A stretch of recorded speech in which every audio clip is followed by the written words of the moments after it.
Hello student আজি তোমালোকৰ ওচৰত লৈ আহিছো এইচএসএলসি এক্সামিনেশন 2026 এর কারণে এটা ইম্পর্টেন্ট কোশ্চেন দশম শ্রেণীর ছাত্রছাত্রীর ভাবে একটু কোশ্চেনটো দিয়া আছে প্রমাণ করা যে √1 + sin a 1 - sin a = sec a + tan a এটোৰ পৰা sec a + tan a প্ৰমাণ কৰিব লাগে।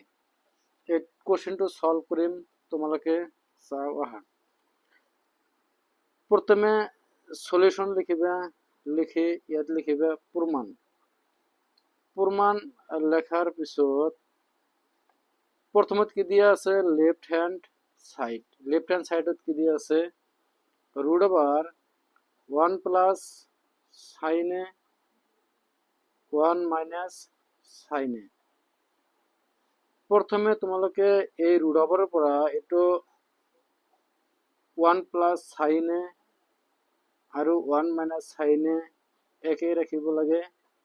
পিছত ইয়াত পূৰণ লিখি যেটো হৰৰ যেটো মান দিয়া আছে 1 - sin a এটো ওপৰত ইয়াত মাইনাস থাকিলে ইয়াত প্লাস হ'ব, ইয়াত প্লাস থাকিলে ইয়াত মাইনাস হ'ব। যেহেতু ইয়াত মাইনাস দিয়া আছে ইয়াত 1 + sin a লিখিব লাগিব। ইয়াতো 1 + sin a লিখিব লাগে। এতিয়া উপৰৰ যেটো মান দিয়া আছে 1 + sin এৰ লগত 1 + sin a পূৰণ কৰিব লাগে আৰু 1 - sin এৰ লগত 1 + sin a পূৰণ কৰিব লাগে। তে যেহেতু উপৰৰ 1 + sin a 1 + sin a একে আছে, ইয়াতে আমি স্কয়ার লিখিব পাৰো। আৰু ইয়াতে আমাৰ এটা ফৰ্মুলা আছে 1a - b আৰু a + b। এটো ফর্মুলা আছিল, মই সাইডত লিখি দি আছো যে a² - b² লিখিব পাৰি a + b আৰু a - b।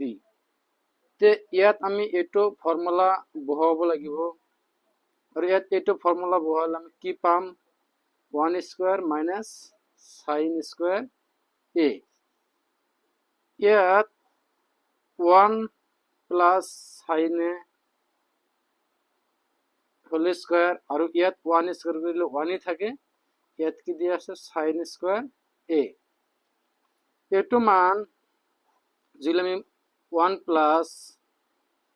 sin a square লিখো, এর আমার একটা ফর্মুলা আছিল, ফর্মুলাটা আছিল cos² a = 1 - sin² a। এটো মান বহালে আমি কি পাম cos² a পাম।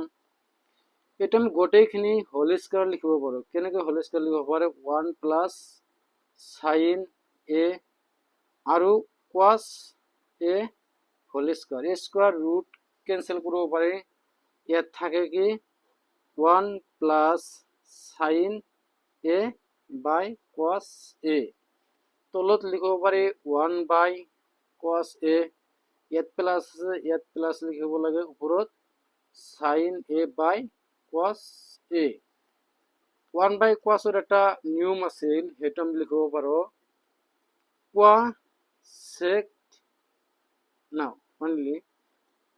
sec a লিখিব পাৰো আৰু প্লাস sin a / cos এৰ ফৰ্মুলাটো লিখিব পাৰো tan a। এটোই আমাক কৈছিল sec a + tan a প্রয়োগ কৰিব লাগে। আমাৰ হেটো প্ৰুফ হৈছে। এটো আমি লিখিব লাগে right hand side proof. Thank U.